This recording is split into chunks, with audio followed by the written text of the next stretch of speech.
welcome back to May, springtime edition of Reaper Pro-Tips with me, your host, Anne, and disembodied hands, mostly Quindy, okay, majority of overwhelmingly Quindy, and then some Justin and John added in just as, spices. How's everybody? Happy May. We missed May Day. That was yesterday. I return. I meant to flip this Switch live before I scampered off to do one last thing, but then, oh well.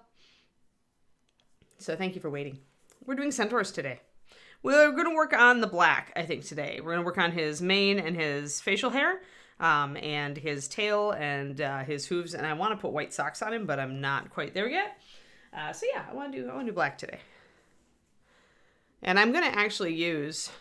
I think I'm going to use Dragon Black because I want to go a little bit cold with these. And Dragon Black is a little bit of a colder black. So 9437, which we've never used before on stream, as far as I know.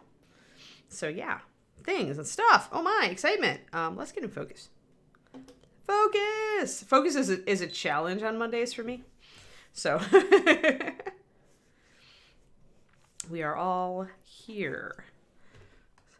So I have decided that weddings are the devil and that why would anybody ever have one? Like, I don't get all these women that I used to know who are all gushing about how they wanted a big wedding. I'm like, do you understand how stressful even a tiny wedding is? Hey, Julia, thanks for the resub. 9 months working toward your sub-anniversary.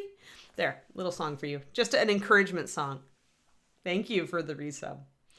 But yeah. So it's it's like that. It's like that. It'd be like that with the wedding. So what we did is we went down and we were essentially checking out all of our options, and we managed to eliminate almost every option and go back to the option we were kind of thinking about. And our default is still having the wedding at our freaking house and just saying to heck with it. So yeah, this is where I'm at with the wedding. I'm just so exasperated. It's not even funny. Of course, the monkey wrench in all this is that we may have a puppy at the same time, and I don't really want to board a tiny puppy. So I have to find a place to stay that has tiny puppy, amenities. So that's of course also having fun, So yeah, we're just, I have to call the State Parks Association because we want to get married in one of them. So now I need a permit because even for a 2-person wedding in California, you need a permit if you're going to be using state park land. So yay. Not. I so wanted to get this all settled over the weekend. Not even funny.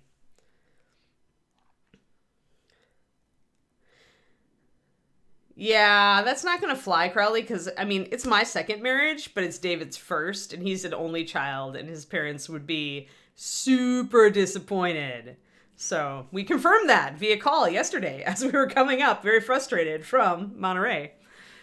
But yes, I knew it was going to be that because he's really close with his folks and he's their only kid. So, and this is his marriage, and yeah, that was not going to fly. Not going to fly. I knew it wasn't going to fly going in. So I knew it was a lead duck. Yeah. There are all sorts of smarter ways to do this, Crowley. I'm on my second marriage, right? I know. I know there are all sorts of smarter and less stressful ways to do this, but we're just going to try to keep it as unstressful as possible while trying to make everything work. So, and the problem is my family is the kind that likes to book everything 6 months in advance, and we're already well inside of their comfort window. So they're like, when are you going to tell us when? That kind of thing. Actually, I have to do something on my to-do list really quick. There.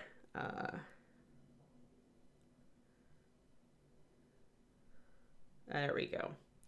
Because it's just I don't know. So we're going to mix up some Dragon Black. And then I'm probably going to push it even colder by adding a little bit of blue liner to it. Depends really. When you just add white to Dragon Black, it does come up a little colder than pure black. And pure black is already a slightly cold black because we're using lamp black pigment, which is carbon black. And there is a warm black pigment, Mars black, or no, ivory black. But it's... I guess it's both Mars and Ivory, what they call it, but that is not really available in industrial pigments. It's very much an artist pigment. So It's actually even the Scale 75, the Scale Color Artist tubes that I like only have one color with it, and it's not even their black. So I'm kind of hoping they're about to launch a Kickstarter for another expansion set. I'm kind of hoping it'll be in there because a warm black is really interesting. Although if you want a warm black, honestly, just use walnut. And maybe if you want it even blacker, just do a 50-50 walnut and pure black. You'll end up with a warm black that will shift a little bit brown as it highlights. So I'm going to throw a 4-2 together, or 2-1, just so I can get a ballpark on my stuff. Hey, everybody. Hello, everybody who's coming in now. Yes, it's California. We're doing it, and that's part of the problem, is we want to do it in the middle of the best weather for the Bay Area, which is September. So, of course, that's just putting more of a crunch on. Mostly, I'm just frustrated because, like, if it were me, I'd just, yeah, like I said, we would courthouse and we'd be done. I think at this point, but I will do the dance. I will do the dance because I love my David, and I really like David's parents too. All right, so we've got kind of a dark gray here. Now, when you're highlighting black, be aware that you're going to want a really dark transition color. So let's put our big black base here so that we can actually see the colors a little bit better without all this white in here. The palette tends to bleach things out. So now you can see the step up that I've got here. This is going to seem like it's not different enough if you're used to the usual highlighting thing that we do, where, you know, there's definitely a difference between colors. But when you're coming up from black, you have that issue with the transparency thing, where if there's no white in a color, and then you try to mix even a little white into it, you can see your brush strokes from here to eternity. So that's why I'm going up very little. The other way to get around that, by the way, is to do like a medium gray for everything and then just put a heavy black wash over the top of it. That's the fast way to do black. Carbon gray is actually made to do that. And I could just do carbon gray, but I wanted to do a little bit of a colder thing. But if you are looking for... as I sit here trying to find out where I stuffed my carbon gray. There, stuffing carbon gray. Carbon gray, as you can see, is even a little bit lighter, and that's key. If you're going to put a black wash over something, remember it's going to tone it down a lot. And so this is a little lighter than you'd think, but it's just light enough that if you put a black wash over the top of it, you'll see, like, it'll turn to near black, but you'll still be able to see highlights. And then you can go and highlight more if you want to. That's really, carbon gray is your solution for fast black, people. Like, there was a time I was commission painting an army and it was black, and I pretty much engineered this color so that I could do just that and reduce my time painting by a lot. So if you are working on Black Templars or any other army that has a lot of black on it, you may consider this. Just airbrush, black wash, and then do whatever else you need to do. So carbon gray, this is a color that needs to stay in print, guys. I engineered this. This has more R&D in it than a great many MSP colors, because I essentially handed this to a couple of Games Workshop painters I know. I told them what I wanted, and I said, run this through the hoops and see if it works the way I think it works. And they did, and got back to me with feedback, and I actually adjusted it based on their feedback. So this works as a base coat when you put a black wash over it to create a fast black on miniatures. Yeah, it would also work on Black Dragons, Grey Wolf. Anything like that.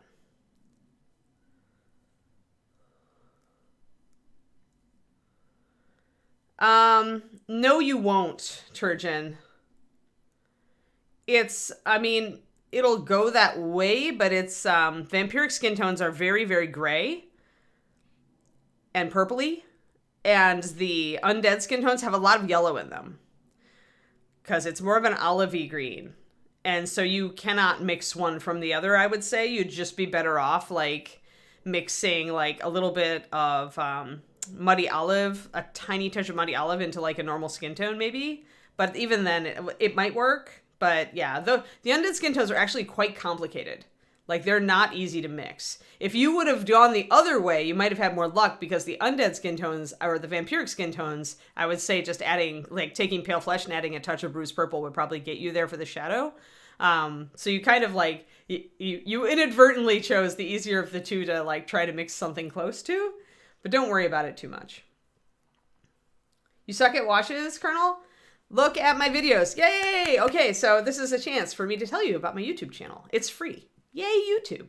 So, Colonel, I started doing my YouTubes. I was mostly just using it as a catch-all for my Twitch streams. But I started doing a little series for people who are either new to the hobby or trying to get better at basic techniques. So it's called Fundamentals of Mini Painting, and it's short videos, usually only 8 to 20 minutes, like really, really short. And I've got one on how to apply a wash, and I've got one on how to make your own washes. So it really breaks it down step by step. It's not as simple as you think it is to get like a nice wash covering, as you probably know if you suck at washes. But head on over and like give it a look, because hopefully it can help you. It'll both, between those two videos, it'll break down both what consistency you want your paint at, how to make your own washes better, and how to apply them so that you get the effect you want. So, and there's Quindy linking to all of my my stuff. But the YouTubes is the second from the bottom.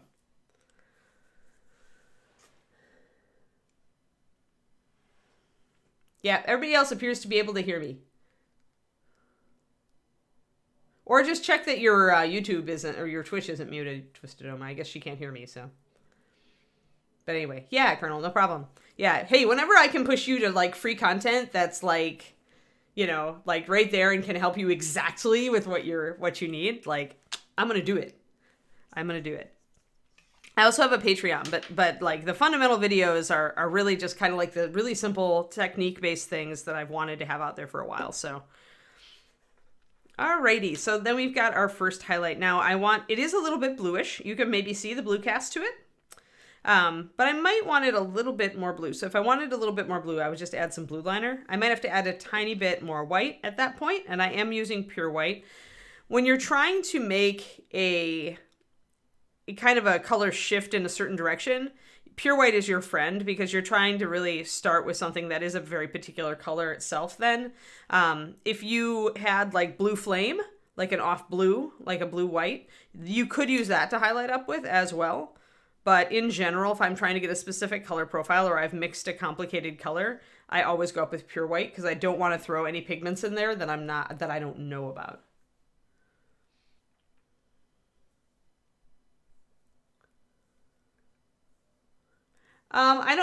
Probably not, Agent Marvel, because when it gets that thick, when it's toothpaste, like, first clear the dropper, right? But if it's toothpaste, it just means it's evaporated over time. So my question is, how old is that bottle?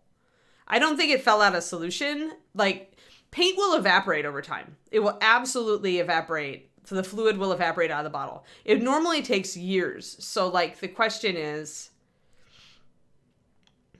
yeah, I did do the green stuff conversion stream, but I also put up the dry brushing stream as public. Bookend Kitties. So the dry brushing stream is now public for anybody to watch. Yeah, I did decide to put up that green stuff resculpt stream because we talked about different putties. We talked about a lot of stuff, anatomy and stuff like that, and it had a lot of useful information in that stream. So yeah, that's odd, Marvel. Like, that's really odd. Like, our paint doesn't fall out of solution and dry up in 6 months. Like, it just doesn't happen. Like, at that point, I would ask, did you order it in the wintertime? In which case, what has happened is it was frozen. And I would ask for a replacement. Because that's something that does happen with our metallics if they freeze. That's the other thing that can cause that, is essentially it gets really thick or even powdery. Yeah.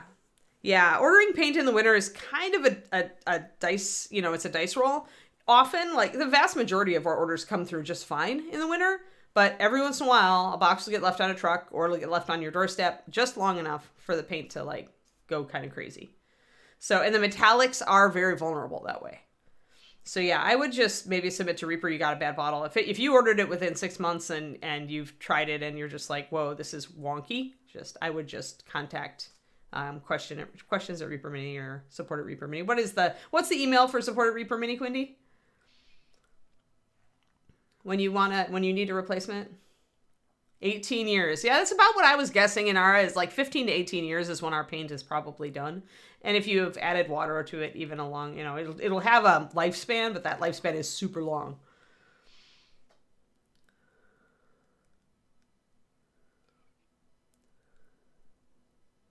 Hey, Masara, thanks for the resub. 27 months. I think it is questions at Reaper. Oh, there we go. Quindy did it. It's the help. Help at reapermini.com. Do not include any attachments. They will ask for photos if they need it. Yeah. If water isn't helping, then it's finally fallen out of solution. Yep. And I mean, it'll happen. Like, paint will go bad. And the fact that you got what, 18 years out of it? I'm saying that's a win. What Games Workshop color do you know that lasts that long? But yeah, so our paints do have a great lifespan, so that's great. All right, maybe I'll work. I keep going back and forth with how blue I want. Okay, actually what we need to decide. Here is a decision for us before we go forward with our black. What color is this guy's main set of armor light colors going to be? I was thinking either red or blue. I'm strongly leaning toward red or blue. So what do you guys think? Like, a lot of this is going to be gold, like the heavy jewelry, but there's a background color and there's a kind of a scales color here. We could also go green. Green does work. So we could go like an olive green, like reptilian, like he's got like, because there is like scales almost on this. But is it red or blue or olivey green? I'll give you those three choices. Hey, can you do a poll for me, Quindy? So what color should the Centaur's armor be? And it should be reptilian / olive green, red, or blue.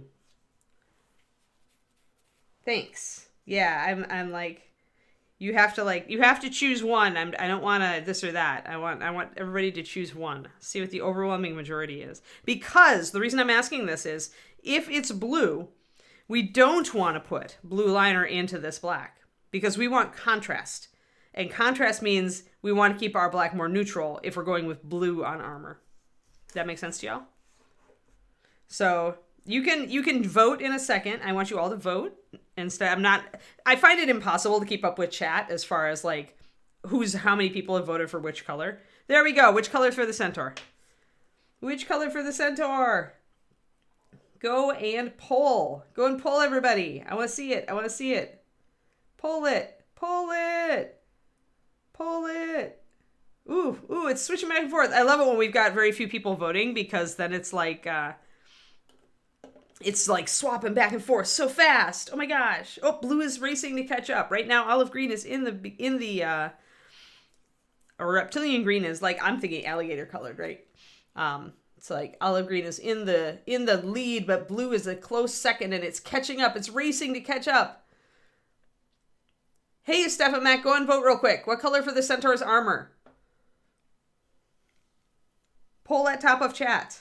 Yeah, at the top of chat, you should see the poll. You can click to drag it down. If you're on a computer, if you're on your phone, I think you still can like click at the top of your chat and it should show the poll.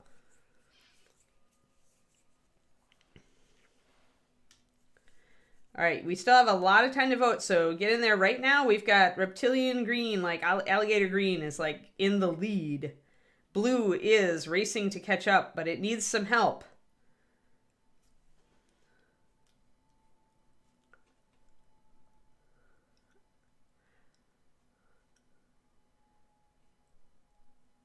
I mean, you don't need a dropper bottle kit, transfer kit, Fendrake. That's why we do our replacement bottles. Like, you know, we do our little just sets of 3. You can do. We don't need it. I mean, you don't need gadgets. You just need one of those little squeezy things. I don't even do that. I used to just spoon them. I used to just like, I'd gotten good enough with a pour that I could just pour them.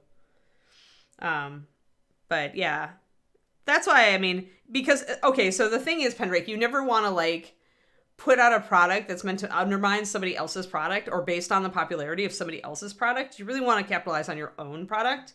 So that's why we did the replacement bottles, so you can mix or transfer any of your colors into whatever. But yeah, I believe that almost any paint transferred to a dropper bottle will last twice as long. No, you're right, Kodiak. Green would look great because we went with a very reddish horse color.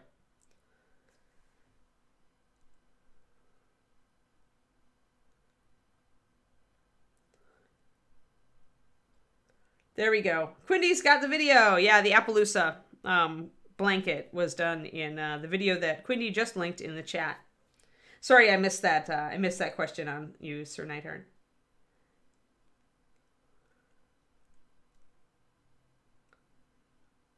Oh, Legos, really? Weird tiddly. Anything you, Oh, we've got a winner. We're going with olive green. All right, then I can go more blue with the black. That was the question. So let's add a drop of blue liner to this then for our starting color. Let's add a drop to both of these actually, because I might use the original black to mix my highlights. Awesome. Yes, thank you, Quindy, for all the help there. Yeah, I'll go, because this looks so much like big rough scales, I'm going to go with like a green. I have it in my head, kind of like the old swamp green. I have in my head the color I want to use. We might shade it with ancient oak or something. We'll do something fun. Don't worry. Don't worry. All right, so I've got my blue liner mixed into this to give it even more of a blue shift.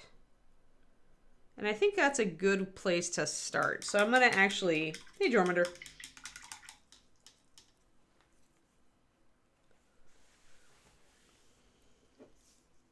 Well, I'm going to do a lot of bronzy gold on Imp and Drake, but there's a background here. There's background armor. I don't want to do the whole thing in bronze. That would be kind of, I think it would be kind of color boring at that point. Because then you've got like kind of a tan skin, and you've got a brown horse, and you've got bronze armor. I don't know. Not as exciting for me. And then you've got, you know, neutral horns and whatever. But yeah, I mean, I mentioned at the beginning, though, you might have missed it, that I was planning on going a gold toned metallic for the big metal inlay parts. But there's background where the metal is laid over the top of like a scale leather. So this was a scale leather thing. This is also like just decorative. It looks like it's got scales on top of it, different scales maybe. This is all just back protection, I think, for his spinal cord.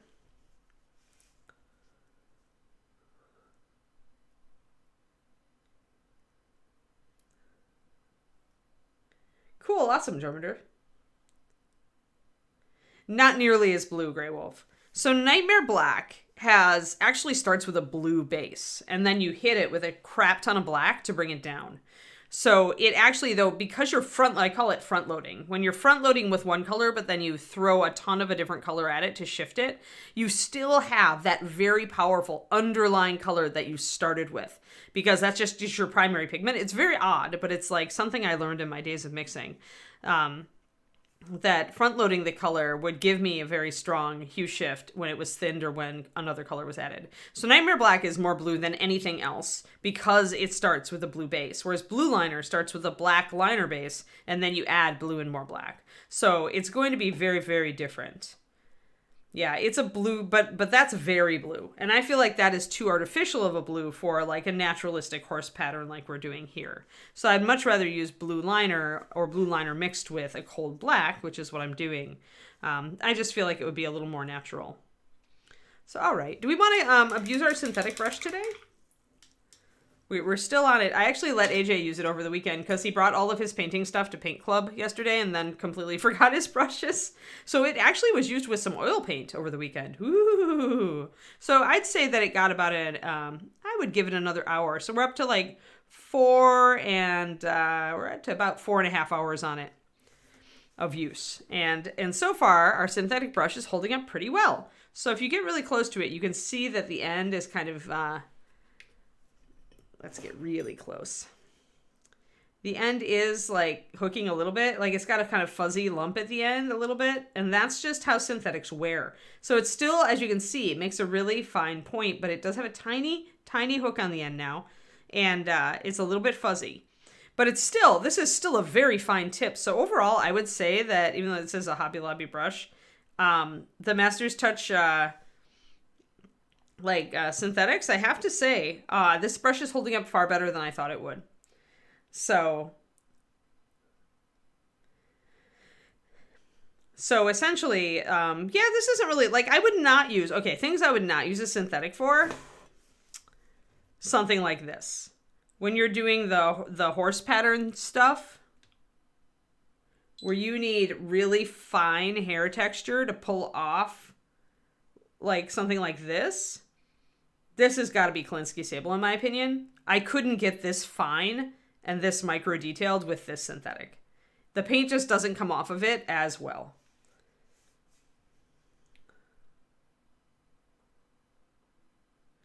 Tiddly, that's pretty much all of this. Like the breadth of all of the videos that I've done. And, you know, maybe for my fundamental series, I should kind of like just do the basics, but there's no way I can like encapsulate all of my decision making and all that I've learned and all the paint chemistry. There's no way I can encapsulate that in any one video. Like if you watch me regularly, especially earlier on, but you know, just every once in a while we talk more about the paint chem, you'll get it. But I mean, it would take forever. It would have to be a massive series of videos, and I can't go too into detail on a lot of it just because, you know, Reaper, it's proprietary information. So I can generalize, and I do often on stream, but yeah, so it's just, you know, it's just too big of a topic, I think. It's immense. Yeah, I can't tell you everything about the paint chemistry because, just because it's like I said, it's proprietary Reaper information on the formulations. So I can generalize, but I can't give you like extreme detail. But I mean, I definitely need to do a video talking about the fact that MSPs are more fluid, and so these are the basic thinning levels. I have an hour and a half long class on Reaper's YouTube called Thinning Msp Paints. If you have not watched that and you use MSP, I would highly advise you go watch it. It's a class I did for ReaperCon online a couple of years ago, and it's always there. It's always free. I'm going to just put a rebase coat here on the tail and then test out my colors on the tail. And then we'll get to the hair and the mustache and the beard.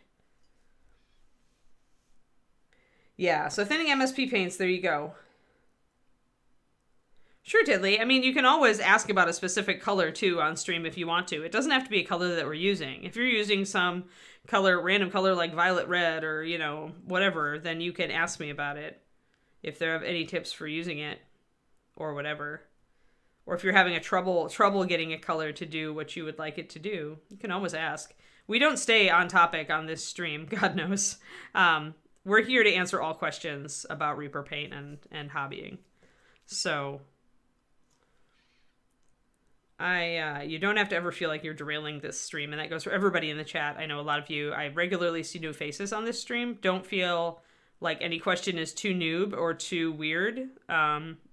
It often your questions like are great lead-ins to talk about stuff like this, so.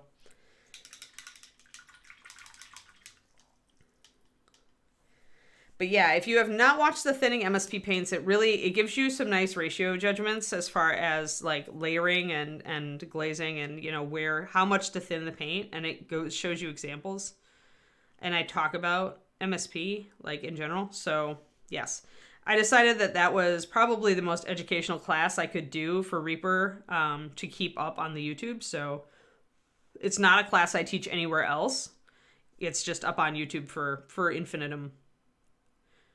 Forever until YouTube, until something happens to YouTube, it's up. So I'm going to start by just kind of blocking in a highlight in general. So I'm kind of making an arcing highlight because the tail swirls here. I'm going to leave a lot of the surface black. So this is the key. So we're talking about painting black today. We're talking about painting hair, but we're also talking about painting black. No, it's not Pendrake. I am going to give him white socks on at least a couple of hoofs, but he's not going to have any white hairs in his tail. Most bay horses don't. Yes, since the Appaloosa comes down here, I could do a white streak, but I'd rather not. I don't think this tail is like sculpted the way that I would want it to be to do that sort of thing. Plus, I'm kind of a purist. So I'm going to like pick an area where I see like the light is falling. So like right here, and that's where I'm putting my gray highlight. You can always go back and paint along too, Kihasu, because like if you get another one of these or you decide to paint over your original job, although you should always keep if you just started, then you should keep your first model. Don't throw it out. Don't paint over it. Because it's your judgment call of, hey, I've come so far. So if the Centaur was your first model, But you said that first model you painted from Bones 5, so I don't know if it's your first model. But if it's close to your first model, then you shouldn't paint over it. But if you do get another one, you can always go and watch any of my streams. We keep them around, so now you can kind of see that highlight coming out there. We keep all of the streams up on YouTube forever. So any model I paint, you can go and do your own paint along if you want to. I just did a series on the Patreon, or I just did a short video on the Patreon. I'm painting black hair as well on a human, or an elf, sorry, Smoth. So if you're a patron, you should go check that out. Black is one of those colors that people have a lot of problems with. But the key is really to keep your highlights limited. So right now you can see the gray, right? And I'm doing that at this angle because it's kind of facing the light. The minute this drops off into more of a horizontal direction, notice that I've stopped my highlight. Now down here, you can see the light hitting these strands because they're curving, so I'm going to add a highlight to those. So a lot of it, honestly, with highlighting, if you have a light that you can kind of hold the model up where the light will be hitting it from the correct direction. Right now, this highlight is coming from the fact that I've got this huge open window right up in front of my face, really. So I'm getting a lot of light coming in from outside. So see how after I add this highlight on these hairs, you really can see them a lot better. So that's pretty good. And then I probably want a little highlight down here. Once this curves around, it's going to catch the light again. I might want to take down the highlight right here, but we'll see. We can go a little farther than would happen in reality, just to make sure the details come out. Miniature painting is always a marriage of how would the light actually fall and where do I need to paint to make it look good. And it's always a combination of that. And, you know, the decisions that you make regarding that are going to kind of define your style as a painter. Like, I like to pick up some details if they're important details, like the curve of the tail here, I really like it. So I might decide to keep a highlight here, even though maybe it wouldn't have it. However, if you look, this is actually coming out, like it's coming out in an angle, right? It's not straight up and down here. So these hairs would be getting light falling on them. Whereas down here, it's a little bit more straight. We probably could get a little bit of light. See where the light is falling right now? So we'll highlight that. So using a light source to actually see, oh, where would highlights really be, it would just make it makes your life so much easier. You don't have to think too hard then. You're just doing it. And notice my brush stroke. I'm going to keep my brush stroke in the direction that the hair is flowing. And that also is key. Even though I'm not really picking out that detail right now, I want the kind of the brush motion to be what it would be. Here's where I'm going to make a judgment call, by the way. There's a tiny little hair swirl that comes down here, and you see where I added that highlight right down there? It cuts up. So that's technically in shadow, but I want to, because that's a nice little detail of movement, I want to highlight it just a little. So you can see that little end here getting a little bit of highlight, just to bring out the motion of this piece of hair coming down and curling. So you can make those judgment calls as long as you don't overdo it. The key to black is not to overdo it. Most of this surface has to stay black in order for it to look black. Just like doing green orcs, you just sub in purples, nerfed. Or nerf 01. That's a good idea, Shadow Spawn. Repainting the layer up ones, yeah.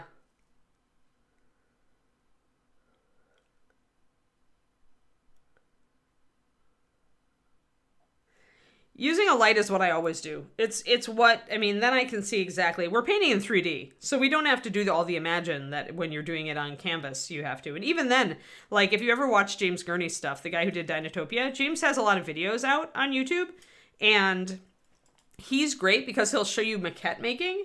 So even for his 2D art, he builds a 3D model and puts it under natural light so he can see exactly where the highlights and shadows fall and how diffused the edges are on the shadows and things like that. He does a lot of instructional stuff like that. So even 2D painters sometimes build a 3D model to judge highlights and shadows, and they'll put it out under the light source like sunlight or indirect light. They'll put it under the light source that they're using. They'll take photos. They'll, do a sketch. They'll do that sort of thing. And we have that like built in. Our stuff is a 3D model. So at that point, we're just stealing the same tricks that traditional painters use, except they have to actually build a separate model, whereas our painting is our model. So use an overhead light source. Use either a lamp up above the model where you can hold it up under there and just kind of look at it, or if you're in front of a window, then that's perfect. That's actually why I love to paint facing a window, is because then the natural light, which is usually much stronger than anything, will come in and inform my decisions.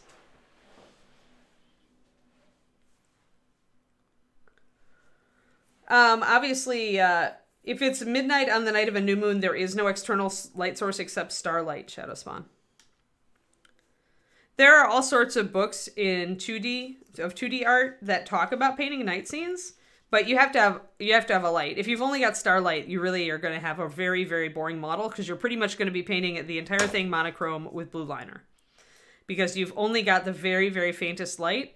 And so you're going to be doing blue liner plus a little bit of white, and that's it. It's going to be a monochrome. Or you can add a little bit of green to this, because moonlight actually tinges green, but you're not on the moon, you're on stars, so I would just go blue liner. Most nighttime stuff is honestly painted in black and blue-gray.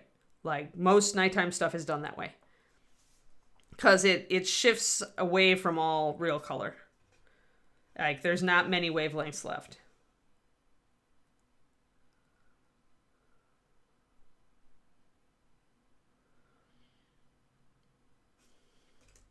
Hey, Daffodil, how's it going? All right, so now we can see where I put my highlights in, right? I've mostly chunked in this, all the big strands, but I've done more of a band of color, because you can see that I've got some gray in the shadow areas. I've got like kind of a chunk of gray that's triangular right through here. The reason that you're seeing some lighter spots is actually from the light falling, the natural light falling onto the gray. But you can see that my lighting does emulate where the highlights go. Now, if we go much more gray than this, we're going to totally lose the look of black. And even now it's on the very border of reading dark gray. So that's why I'm keeping my black open, my initial Dragon Black plus blue liner, so that if I need to, I can go back and darken stuff up. Your basic idea of how much surface area to keep black when you're painting a thing that is black is 75%. So on each of these strands, like 3/4 of it should be black. So here, I've cut it off about here. I've got all this area, plus I've got a little area down here. I'm probably more like 60% black at this point, which is why we're kind of verging on looking like a dark gray tail. So you always want to keep a lot of black, and I may come back in and minimize some black. But I've got a lot of black here, and I've got a lot of black here, and I've got a ton of black, this big sweep of black under here. So you can look at it like each piece, but you should also look at the overall. And taking this gray highlight and taking it all the way down this curve is not helping. Like, if I wanted to, I really should take some black and block off part of that, because it really is, it's putting a lot more gray into the picture. It's bringing out that detail, but it's putting a lot more gray in.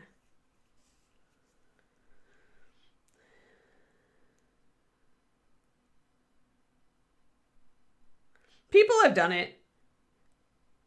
I mean, people have done a lot of, if you look up like noir or sepia paint jobs, you'll see a lot of that Germander. There's a lot of it on the internet. People enjoy monochrome paint jobs, and almost every painter I know has tried one. So I'm going to pop in a little more black in here. So I'm going to break up this area. And again, I'm going to keep my brush stroke always going in the direction that the hair is growing, so that if I do leave a brush stroke, like inadvertently, it will add to the texture effect. So there. So I put a kind of an interruption here in this area. And I'll just continue doing hair strokes up into the lines. And that brings more black in, and then it shifts more toward black. You see that? Yeah, I mean, look up sepia miniature painting. You'll get a lot. There's a lot out there. Google search is your friend with miniature painting. There's just so much stuff and so many good painters. All right, so we've got that kind of blocked in. So now this is our proof of concept. So before I go to the other black areas, I am going to go ahead and mix a highlight for this. I think this is going to work just fine, though. Let's see. Where's my mixing brush? So we're going to take this, and once again, just like I always do, I'm going to take 2 big brushfuls over to here, and I'm going to put a drop of pure white in. Now, because hair is shiny, we want to bring our highlights up pretty strong, pretty fast, and pretty small. So if I was painting a really dull black, I might go up just one more layer and I wouldn't go up this light so fast. I also think I would like a little bit more blue. So I'm going to pop another drop of blue liner in there.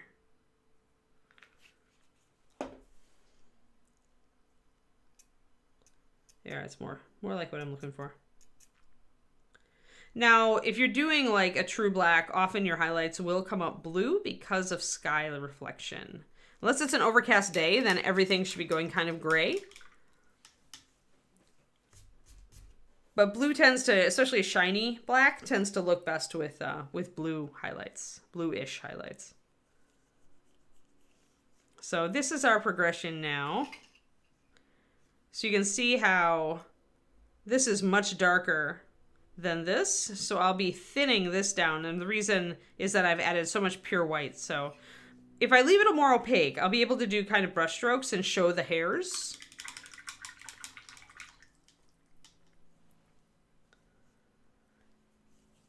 Trash, I'm kind of dicey on repaints. I know I've shared this philosophy before, but I'm very much a, you can learn only so much from a single model. And for me, part of painting a model is learning from it. And so I have no real reason to ever repaint a model because I've already learned from it. I've already gotten takeaways from the model. I'd much rather paint a different model that was similar if I wanted to try out a slightly different technique. I really am not like, I don't believe that it really does a lot for you to repaint the same model, except, and this is the exception, and the reason I don't do it is because it doesn't generally apply to me. But if you are starting out and you do a paint job on a model that you really enjoy, doing a second paint job on that same model a year or 2 or 3 afterwards can really be an eye-opener for you because you'll see how much you've improved. With me, it doesn't make as much sense for me to do that because I can look at my models just over time and I can see how I've improved. Like, it doesn't need to be the same model for me, but that's because I've spent years, like decades, analyzing painting style and looking at models very closely. So for me, I don't need it to be the same model to see how I've improved on my technique. But a lot of painters, they haven't spent all that time anally analyzing paint style like I have. So for you guys, if you really want to see how you've improved, it's often very valuable to do a repaint 1 or 2 or 3 years down the road.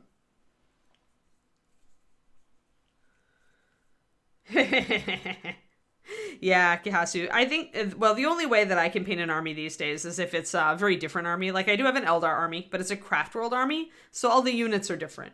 And I can do that. That's not too bad. But otherwise, I always preferred more Mordheim and more skirmish level miniatures games, where each model is very much an individual. I mean, if you're doing an army, you're going to see it right away, Pendrake, because, I mean, with every army that I painted, the models that I started the army with were much worse than the models I ended on.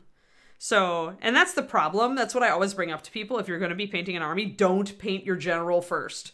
Because everybody does that. And then after like 3 or 4 units, they look back and their general is the worst thing they've painted. And that little spear guy that they just finished on is the best thing they've painted. So, if you are doing an army, try not to paint your general first.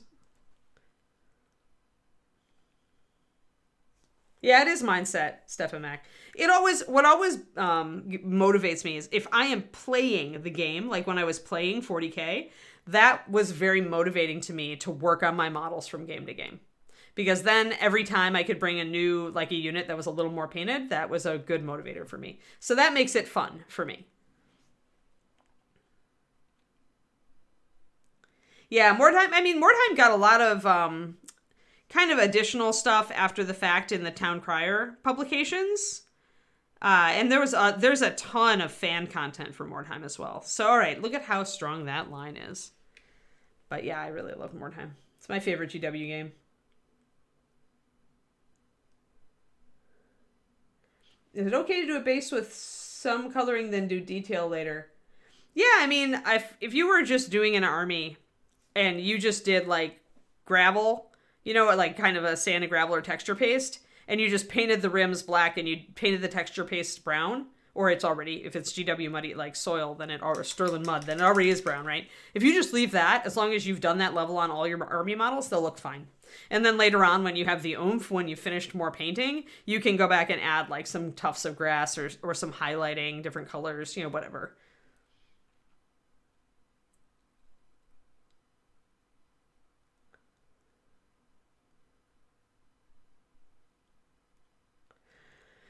I don't know. I mean, it's a quick paint kit, Shadow Spawn, so it maybe makes more sense to paint all the models now, but then come back and maybe grab an extra goblin from somewhere and do just a slower job on the goblin and see the difference. I mean, it only makes sense if it makes sense to you. There is no best practice for miniature painting. There is only the practice that gets you the most mileage. And everybody has different ways that they deal with, that they work with mini painting. So I'm going to switch to synthetic. We're going to see what we can do. So this line, you can really see this line, see? And that's because I've put so much pure white into this gray. So if I want a more subtle, not so sharp and brushstroke line, like if I want more of a blend, I need to add more water. So I'm going to do that because I wanted a little bit more of a fade. Makes it a little easier to get the effect I want. So I'm going to add 2 drops out of my dropper bottle. My dropper bottle is having an issue. There. And then we'll come back and we're do kind of what we did with our previous highlight, but we're going to make it smaller and sharper. There, we'll see how this works. So this is probably a 1-to-1 now. See, it just closes right up. There's no hesitation. Like, it's just water. If I put it up here, it's very watery. It's almost a wash. It's a heavy wash at this point, I would say. You could use this consistency for contrast paint for that kind of effect.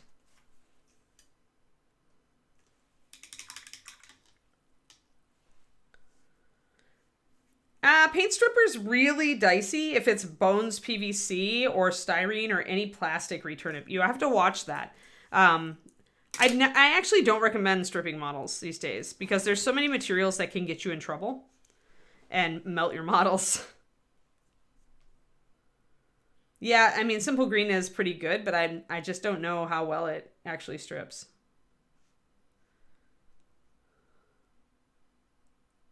Yeah, I mean, the other way to do that, Shadow Spawn, if you want to get good, and this is something that I've always told people who want to get good, I've always shared this tip with them, but what you should do, and something I did myself, is find a model you really like, painted by a painter that you really admire.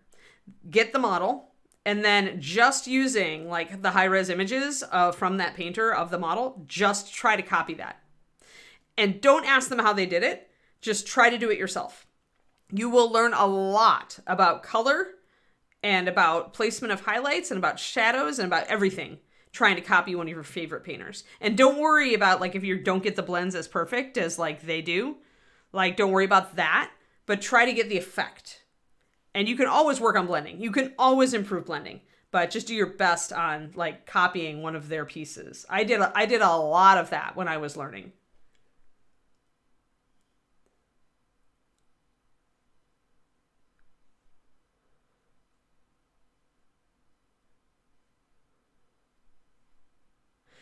Yeah, to be fair, believe me, I am not a person who strips paint. I just paint over it. And I know Simple Green is good. I have stripped metal with, I haven't stripped resin because I've never needed to strip resin.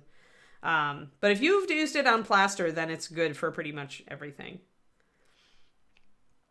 Okay, cool. Yeah, exactly. I mean, some people used to use brake fluid back in the day, and that was... Yeah, good luck on. That'll melt anything but metal.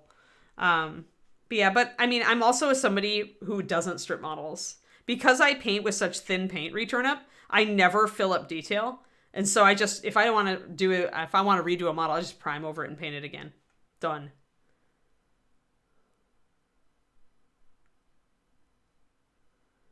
Focusing on that kind of thing, Babatuk, somebody who just does paint-alongs. I mean, there are a lot of us doing paint-alongs. I mean, I do paint-alongs on my Patreon. And obviously, you can use a lot of these videos I do for Reaper. You could use them for paint-alongs. It's not quite as focused. So I'm going to kind of see how I'm keeping this thicker. Like I just make it a little V of highlight here instead of trying to worry about individual hair strands. I only worry about individual hair strands on the top layer of highlighting. But right now I'm just trying to get down. You can see I'm following the same kind of shape that I did with this darker gray. I'm just making it less. Oh yeah, I have some pretty old ones actually also, Return It. Let's see. Although I haven't painted them because I'm like, they're my little collector things. Like Julie's Baby Hydra. This is an old 1982 Rao Partha. And someday I'll paint it. I like to have some of these old minis. It could be fun to put a really high level paint job on them. Yep. Yeah, I've got a lot of old Confrontation miniatures and they are all very high lead. But yeah, totally. I've been painting for a pretty long time at this point. So yeah. But yeah, you're right. I mean, and a lot of those old pieces, especially if you get them on eBay, they'll already have some paint on them that you need to remove. That's fair. And if people are using, and a lot of them have like really thick paint or really thick primer on them, I hate that. So yeah, then stripping is absolutely on the menu. So a much smaller highlight here.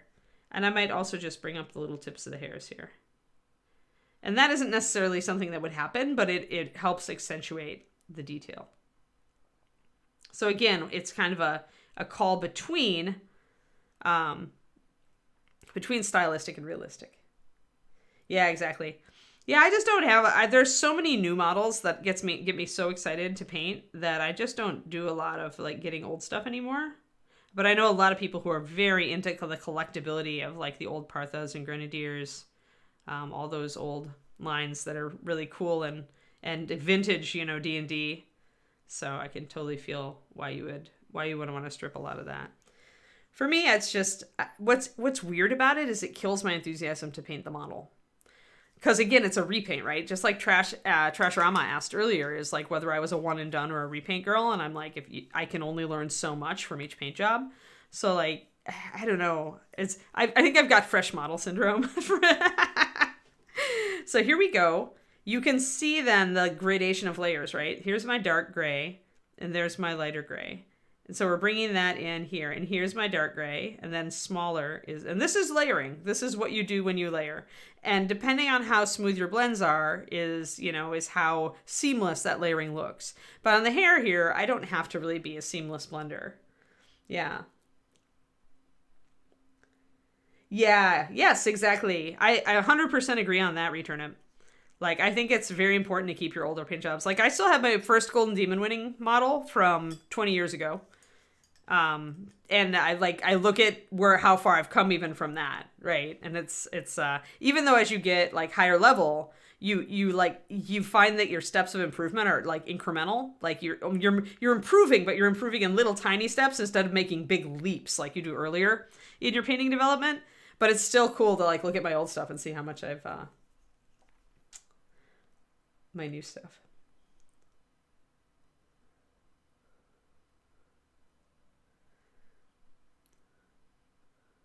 Oh yeah, that's a good point. We did, Josh was doing Miniature Monday, and that was paint-alongs. Like straight up paint-alongs, even to the point where you could buy the kit online. But yeah, I do always tell people, keep your older models because it'll show you how far you've come. And that's always so inspiring. So we're still using the synthetic today. We're going to see what we can do. Now, where the synthetic is going to start to let me down is where I start to do if I start to really pick out hairs or try to do really fine highlights, that's where the synthetic is going to start to struggle, the synthetic brush. Because it does have a decent tip, but it's not as fine as a Kolinsky, so it's not going to let hair like roll off of it the same way a Kolinsky Sable will. So just a little bit of highlight over here and a little bit down here. Again, because I want to bring out some of that little curl to the tail under there. Letting it just come out just a little bit. Letting a little bit of reflected light hit down there probably. So that actually looks very nice. But I want a little bit of a shinier highlight. So now we're going to get really, really, really pale, like off-white, and we're going to do a really fine highlight on this.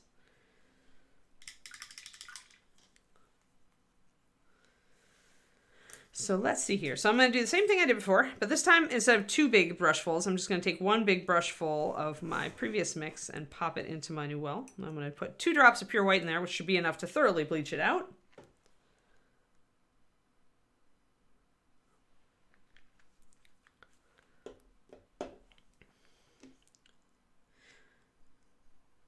And just as a reminder, we're using Dragon Black today mixed with a bit of blue liner to really bring this up more. You can see the blue now really strongly. But we're mixing it with a bit of blue liner just to add a little extra blue gray into that. Now I'm going to pop a couple of drops of water in there because if you want to do very thin, fine lines on anything, then you do actually want a fair amount of water in your paint. Now, obviously this works best if you're doing like top highlights because the white in there is going to let you still have a definite, like be able to make a definite brush stroke that shows up. I think I need 1 more drop of white. So we're thinning to over 1:1 because I added a little bit of water and then I added 2 drops and we already thinned that like a lot.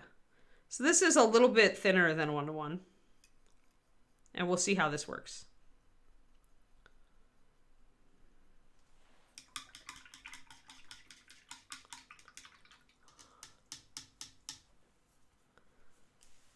Alrighty, so we'll try the synthetic, and we're going to see how fine of a line we can get with it.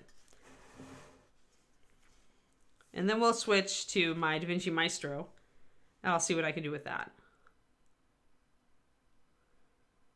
Now I'm going to load up my brush and I'm going to unload it by dabbing it against the side of the palette at least 8 or 10 times there. I'm cheating a little bit. If you know your brush is a little problematic, you should maybe flatten it and use the edge. So unload, and I'm flipping it 180 degrees so that it makes kind of a paddle. You can see the paddle, it's flat. But then it's razor on the edge. And so if you've got a brush that you feel is problematic that you want to do a really thin line with, well, no, this is delivering. This trick worked. So that did make my improve my synthetic's performance as far as how fine of a line I could paint. Now on these bigger locks, I'm going to try to do 2 different strands like here and here.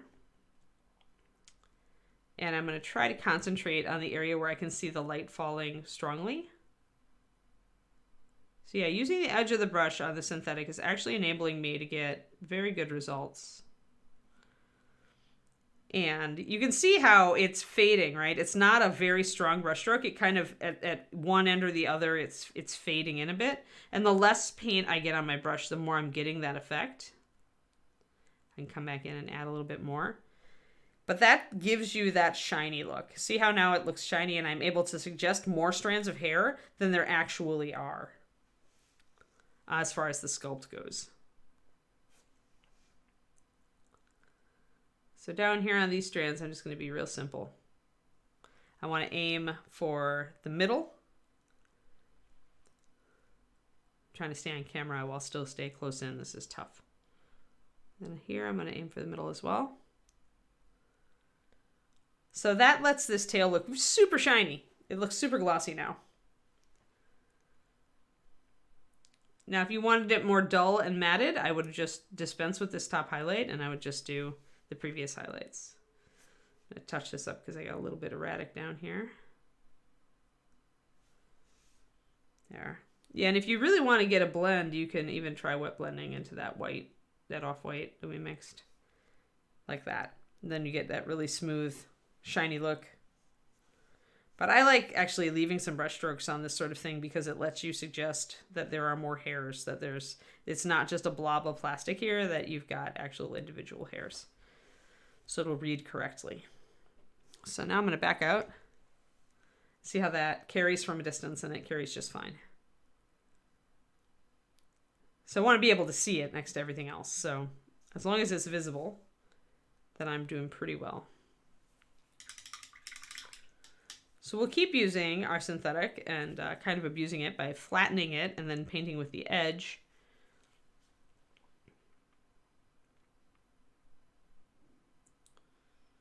And that's a trick that I've used with Kolinsky sables as well, just to get a super ultra fine line. So again, you're trying to get it to where the brush, it looks kind of flat, and then when you turn on edge, it gets super skinny. You want to paint with that super skinny edge. Oh, too much water.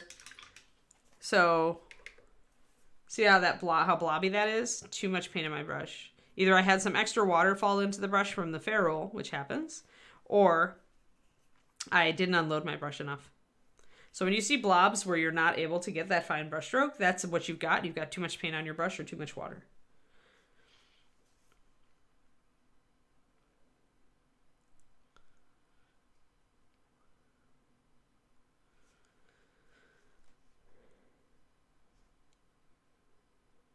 There we go. Much more controlled.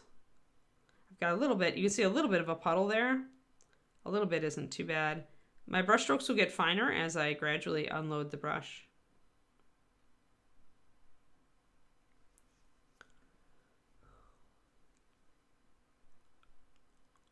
So you could do a couple brush strokes on your thumb like a lot of painters do, and then actually touch it to your mini. So I'm going to do a few strands here.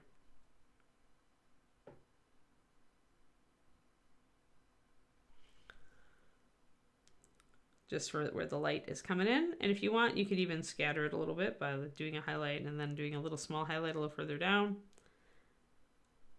And I won't bring up the highlight down here with this white because it's just not going to hit the light. So I do think I need a little bit here. So I'm going to grab my previous highlight, which I really didn't bring down here, but this actually does kind of jut out and hit the light. It curves out and around the rest of the tail. I'm going to bring in a little bit of light here, and then I'll bring in a little white because I feel like it would have a little bit of a highlight here. And that's again my call, bringing out details.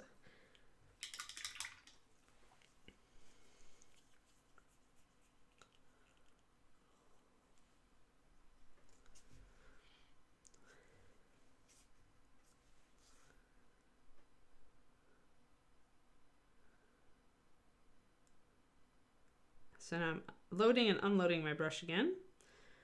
I've mentioned before that I rinse and reload my brush a lot.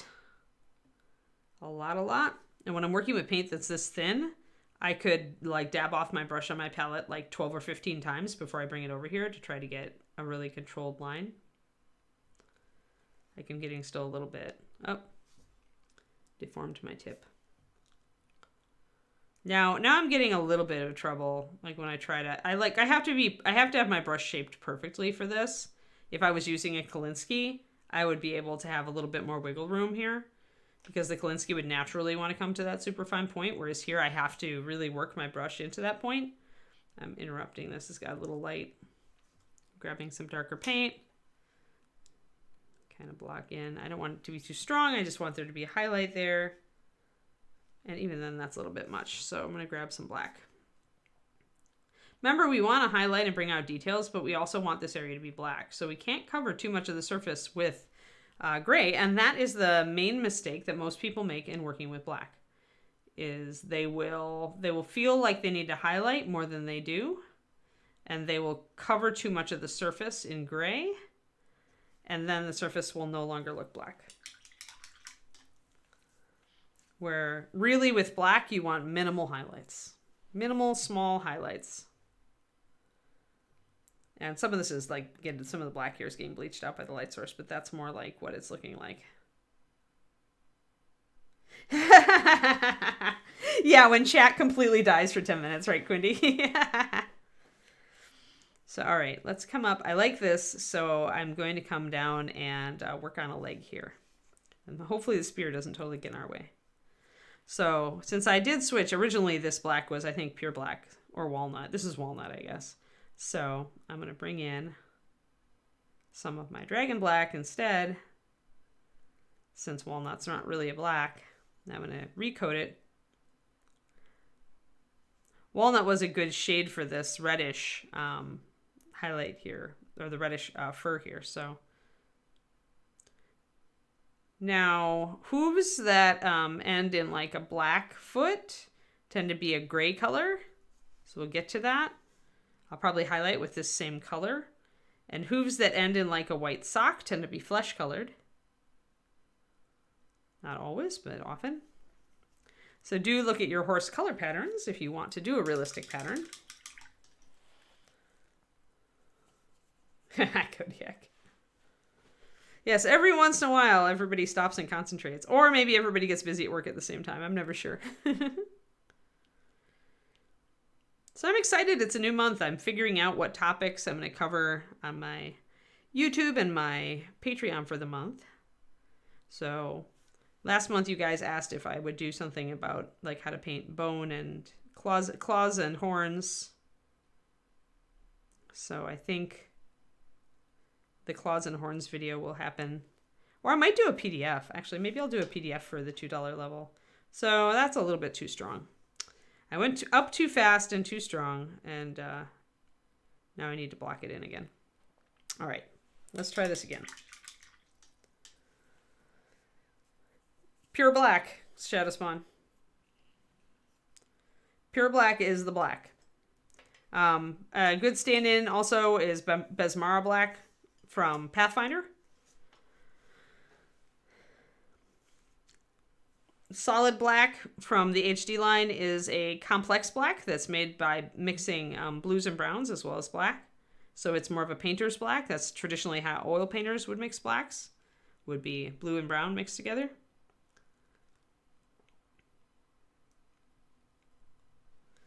And complex black is just a little more visually interesting. When you highlight it up, it looks a little different.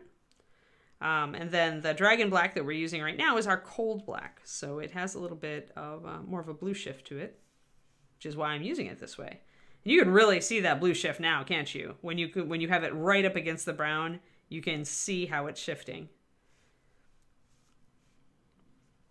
So I blocked in the up top area here, which would get more highlights. Now I'm going to focus.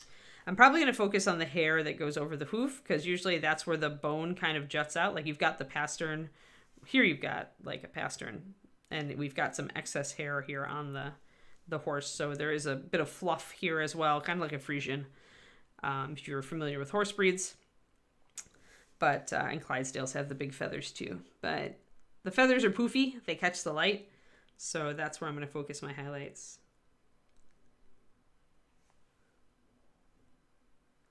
Besmara black is very similar to pure black, because really when you're doing a black for another paint line, you need to, if it's another like an under contract paint line, you're going to make it pretty much black is black, but it's just a slightly different formulation. Like the differences are so tiny that I think that pure black is just a tad stronger. That's the difference. All right, so we're bringing in a little bit more highlight here, and that's a little bit strong even. It's really reading a little bit strong, and it's a little bit.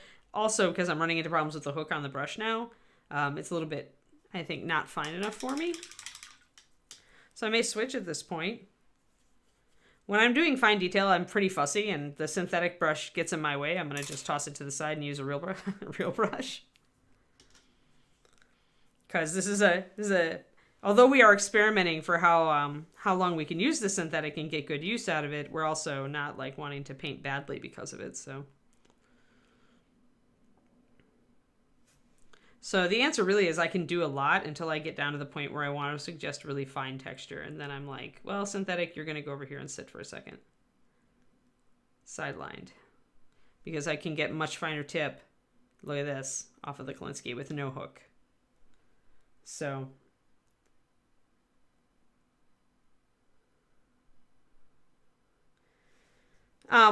the test for what, Shadow Spawn? Like, whenever you want to know if a black has a shift in color one way or the other, you should either add white to it or thin it down and put it over, like, white paper or white surface or primed. I use paper plates that are primed white if I want to do that, but I usually don't even do that anymore. For the oil paints that I just got, I am using an actual canvas that I gridded out, and I'm making essentially a color grid of each of the paints, thinned, straight up, and then with white added to varying degrees. And I'll just have that as a record of how those paints act.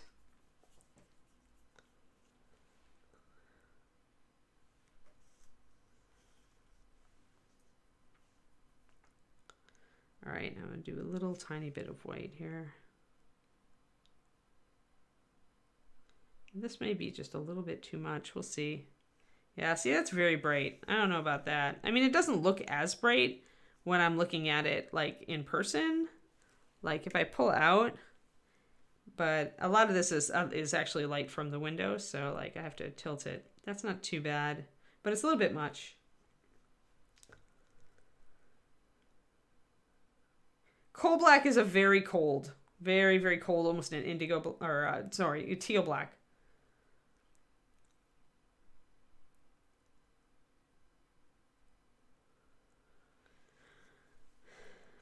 So yeah, coal black is very much a teal black. It's a different sort of black. When I was in charge of the paint line, I always liked to iterate by putting a slightly different color. There we go. So I brushed a little bit of this over the top to dull down the highlight because it's thin. It acted kind of like a glaze. So I like that better. It's a little more understated now. That's more like what I was looking for. Now the hair does come down a bit over the hoof in some of these areas. So if you want to suggest that, you can. I think I'm going to actually do really light on the hoof and then I come in and glaze it. So there's definite texture on the hoof here. So I'm going to hit it with my off-white toward the bottom of the hoof. And then I'm going to come back in and glaze over it. But it's much easier to hit the texture and to make sure I'm doing it like so it looks right with doing it with the off-white. And then going back and darkening it. Oh yeah, sorry, I missed that question on Kodiak or on craft paint. Yeah, craft paint is like more bang for your buck if you're doing big terrain stuff. You can go through a lot of bottles of Reaper doing terrain. So it really depends. Like if I'm just doing one terrain piece and I want to make it, you know, and I'm spending time on it and I'm really enjoying it, I will use MSP. I'll just order an extra bottle of whatever my ground color is. I usually prime black and bring it up from there. So there we've got our kind of the hoof striations, and this is actually like the hoof is kind of, because he doesn't wear horseshoes, one thinks, probably, his hoof is kind of like split and really textured. I'm going to make this off-white a little stronger toward the actual edges of the hoof because that's where it's going to be the most ragged.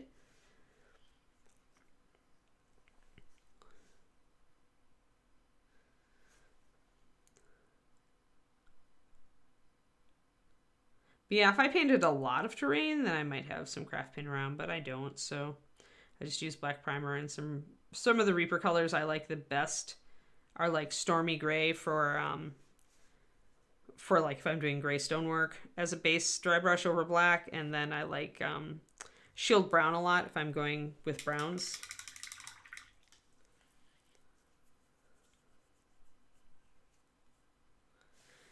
Like when I get the lighthouse from this Kickstarter, if we paint the lighthouse on stream, I will be using Reaper paint because it's just one piece. I'm going to be doing a good job on it, so I'm not going to buy, you know, craft paint for it.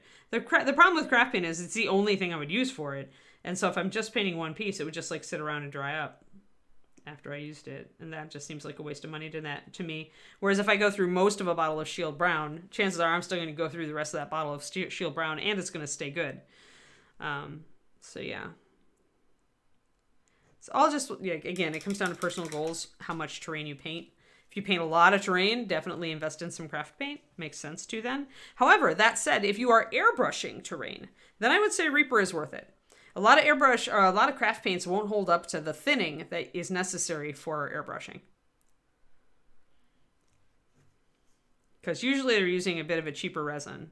So they won't airbrush as well as MSP. And airbrushing means you can use a lot less paint because you're thinning it and you're doing layers.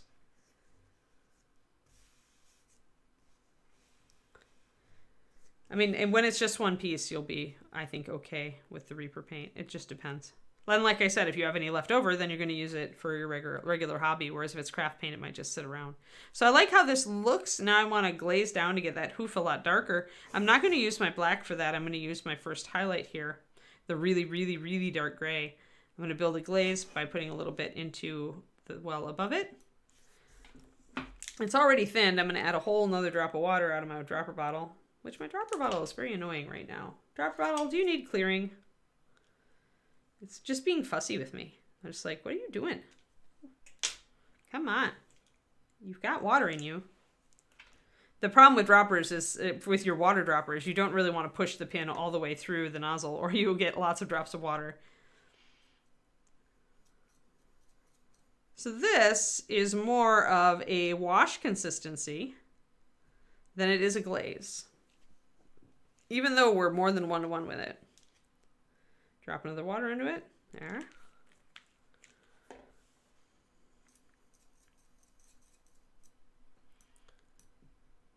Now we're getting a little bit better. See, it's thinner now. It's not quite as dark as it was over here. See this? Versus that.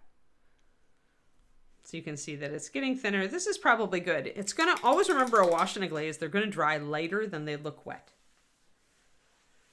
Oh no, Shadow Spawn. I'll just order one. I like terrain, and there's always the chance that I can convince David that we need to play some, you know, war game eventually, someday. Even if it's just like Beast Grave or some of the little GW skirmish stuff. So yeah, someday. I need a justification for the fact that I like to paint terrain, and so I want to buy the lighthouse. Although David did point out that if you break apart the lighthouse, you could use various pieces of it as pieces of terrain for like dioramas. Probably make some pretty interesting stuff out of it that way. So all right, we've got our glaze. We're going to be doing it over the hoof here. So I've got this light. But yeah, I don't call dibs on any of the studio models anymore, Shadowspawn, because I have so little time. And Reaper would be waiting forever for me to get to it. So essentially when I send stuff, there we go. So that's brought it nice and down. So you still see the texture, but this is still reading pretty black. We can let it dry and decide if we need it more so, but I think we're going to be okay. The other thing that's working in our favor is that nothing else on this model is going to be black except for the tail, the hooves, and the mohawk and facial hair. So we're pretty safe on that. I think I'm going to actually base coat the rest of this up here now. I'm going to use a Reaper brush. For base coating, I've got just one of their 0 size Kalinskis. This is a really good size for base coating if Reaper gets their Kalinskis back in stock. I like having a decent fine tip on my base coat brush, but this is also a larger brush, so it carries a lot of paint. So it lets me base coat, especially larger models like this guy, much faster and more accurately. This is about a 4-to-1 thinned paint at this point, I want to say. I have some... okay, that is sculpted texture. I want to keep that for the most part. Oh, it looks like it's... hold on. I think I need to adjust this.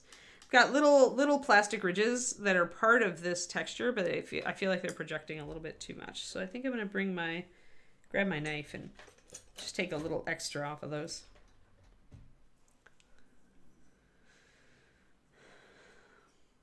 I don't want to overcommit too much because, like I said, David and I aren't really playing anything right now.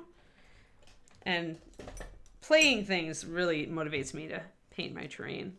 I have some really nice terrain pieces that I just, every once in a while, I want to put paint on them. I do enjoy painting terrain a lot. Like really nicely sculpted terrain, I really enjoy. Just because you can kind of like you can dry brush and glaze and wash and it'll look really good. And then you pick out the details. That's where you put your fine work in. So I do enjoy it. It's very relaxing to me to paint terrain. Because I can paint it a lot more loose, but then tighten it up as much as I want toward the end. And it'll still look good. Oh, I have a little bit too much water in my brush.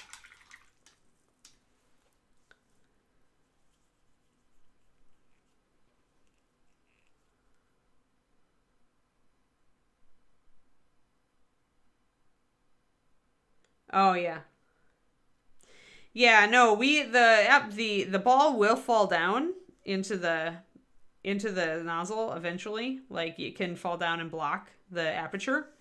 The aperture is pretty tight, so if you jam your pin like I use the Reaper Pokey tool. But if you jam this sucker all the way down inside the nozzle with a paint, it's not really going to impact it.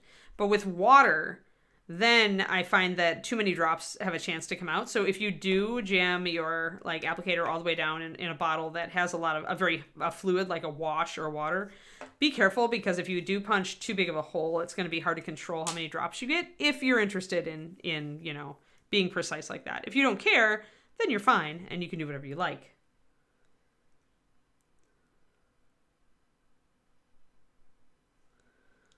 The rock was a rock. It was a very well sculpted rock, because Bob and Julie always do good stuff that way. But I like, the lighthouse just looks like it would be a lot of fun. A lot of opportunities for like weathering and texture and fun stuff. Could make it look really cool.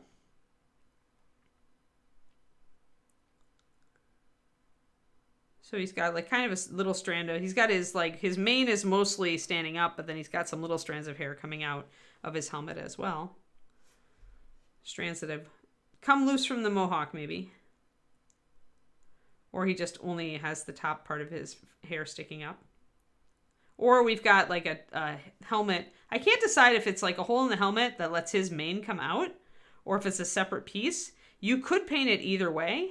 I'm choosing to paint it as if his helmet actually has like a gap in the back that lets his crest show. But you don't have to paint it that way. You could paint it like he's got an actual separate colored crest on his helmet, and then his hair is this part that's going down his back. You could do that either way. I just think it's pretty funny if a Centaur has like cut a hole in his helmet so that his proud mohawk can stand up. So I'm painting it that way. But it's not necessarily a right or wrong way to paint it.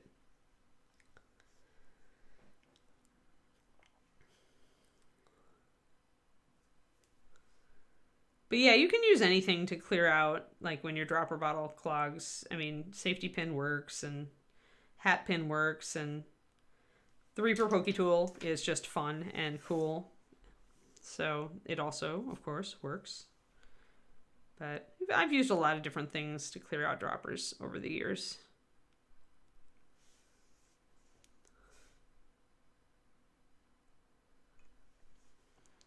And when you get a new bottle, a brand new bottle, and you're having problems with that, it's not a clog actually. It's that the aperture hasn't quite, like when it's molded, maybe it hasn't quite gotten punched through. So once you clear it, you should be good for a while. Older paints tend to clog a little bit more.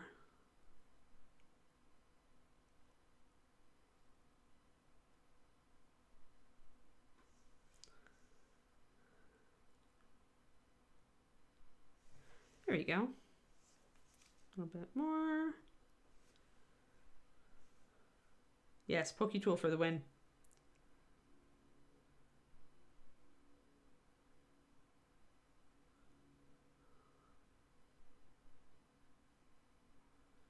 There we go. Get in there. And then we've got, just looking at his little shoulder thing to see how it's fashioned, and I think that's about right.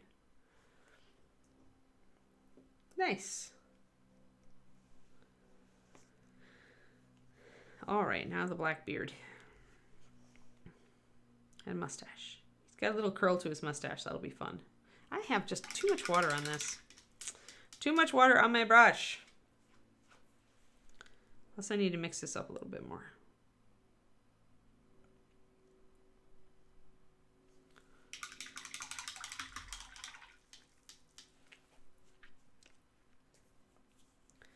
Yeah, it'll be a while. It'll be a while, Grey Wolf. No, not a priority right now. Maybe I'll talk to people about it at ReaperCon.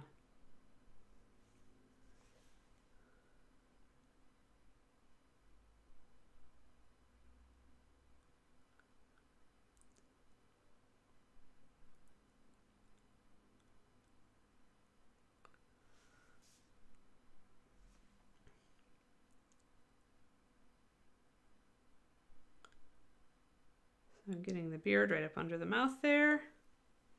His lower lip needs to be more reddish, but I'll come back in with that. Probably use ruddy leather to make it more, almost like more of the horsey color.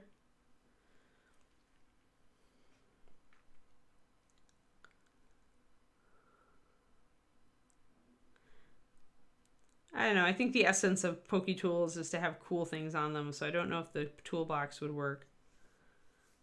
Maybe if it was the toolbox mimic.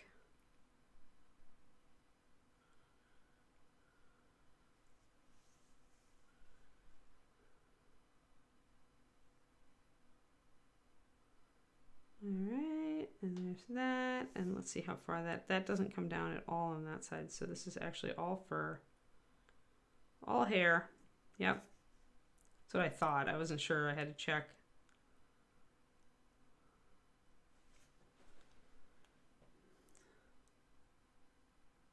Yeah, I would get it my dragon's head.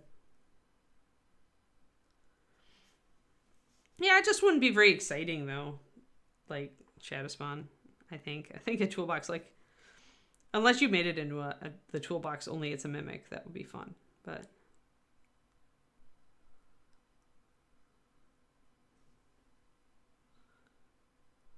there we are. And I'm gonna bring in, kind of got a shadow already for the mouth, so I don't need anything more. He does have a very, like, he's got a very curly mustache, and this is gonna be fun. He's kind of a fun model. I'm getting to like him better as we get him more painted. Awesome. All right. Let's do a white sock on this hoof.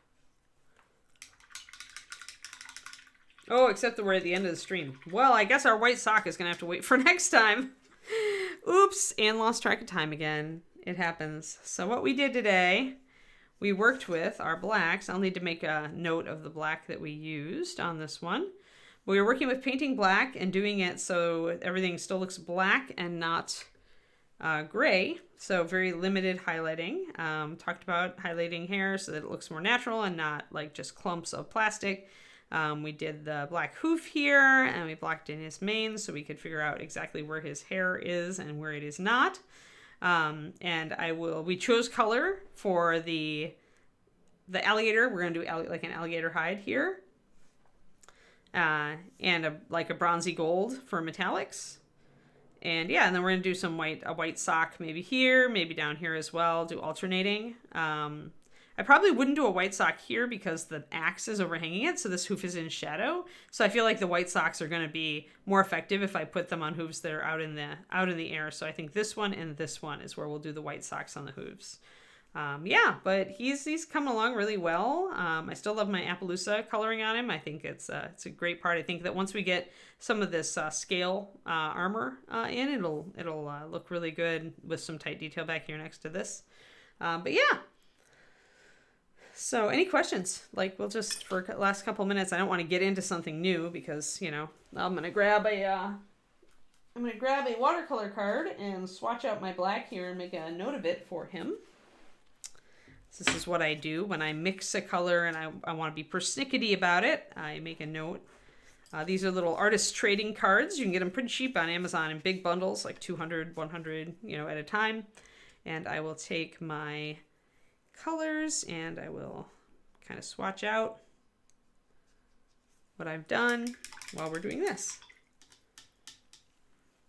So yeah, if you have any questions about painting black or anything in these last couple minutes, just go ahead and shoot while I mark out my card here. I want to do some nice big swatches so I can see them, and then I'm going to make a note of what I did.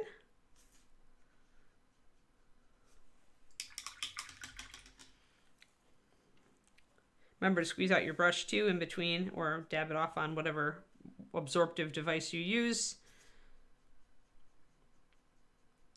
Just so you don't get too much water in it. You do want to be able to see the color. Yeah, so tomorrow, that's a hard call. Like, I should do bunny basing. Because I think I do need to do some fur still on the back here. But she's almost done. So I'm like, I need to figure out what basing we're going to do on her. Do you guys want me to do you want her to be more urban? Do you want me to do like a cobblestone base on her? I can do green stuff and do a cobblestone base on her if you'd want. She's got a nice flat base, so we can do whatever you want. What do you think?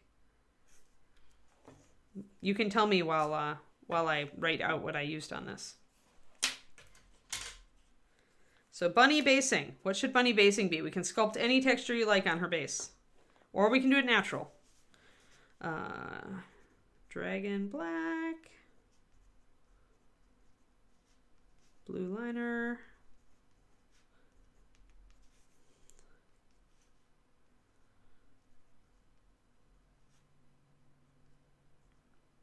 So what I'll do here, and I do this a lot, is I've got my basic, like my base color mix, and then we're just modifying it, right? So I'm just plus 2 drops this, plus 1 drop that, you know.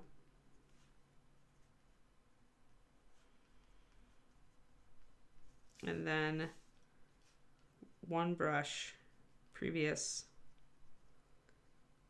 plus 2 90 39. There we go.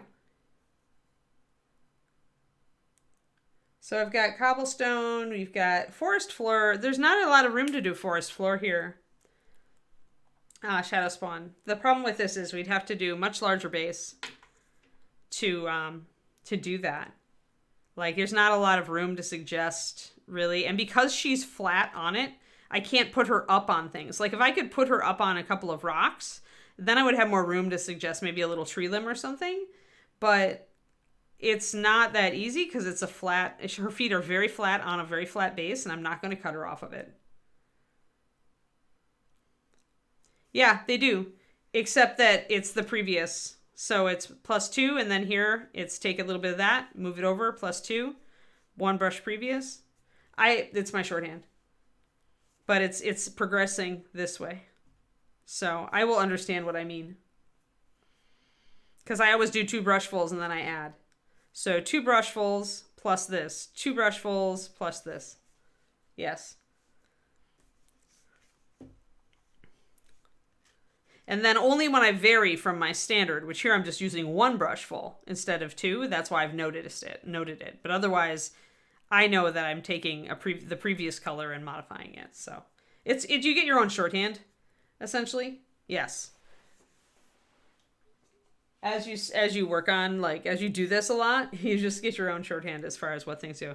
So I can do something with like little fallen leaves. Like I can do those little birch pod leaves. Maybe we could do something foresty. I don't know. It's just going to be very hard because it's such a flat base.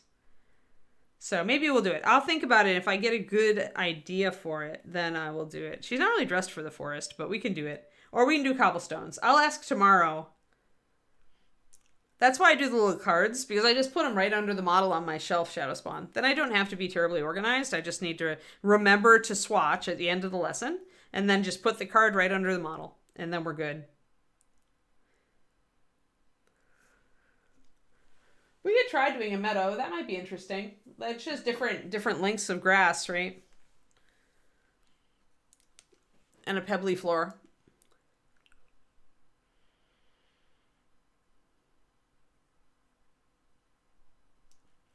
I can think about how I might do it. I'll have to see what my various long grasses are that I have around. No Easter eggs allowed. Nope, Kodiak. I don't do silly. Do you not know that? Like, so many of you guys do silly that I feel like I have to stay serious just because. That's not really true. What is true is that I actually don't really like really silly models. Like, I like little subtle jokes, but I don't like really silly. But you gotta admit, Quindy, this crowd, they do silly enough for me. I don't need to do silly. The world has enough silly. So no Easter eggs. No Easter eggs. But it could be interesting to do a meadow, because then we could do some green stuff to make the ground irregular and leave pockets for grass that we could work together in. So yeah, definitely silly. Yeah, so maybe we'll do that. Maybe we'll do meadow on her, and we'll start with the green work, and then we'll build up. Essentially, the green work for a meadow will be very interesting because you're making the ground irregular, so it's not flat. You need your grass to be able to come off and between things, so make it more interesting. Yeah, exactly. You guys are more than silly enough for me. I keep it serious. We're keeping it serious. All right. We have definitely done our hour and a half. Thank you for tuning in tomorrow. Tomorrow we will start on a meadow base for Bunny. So I'm actually going to make a note and leave it out on my area here so that I remember and can kind of brainstorm it. Every time I see the note, I'll get reminded. Bunny meadow base.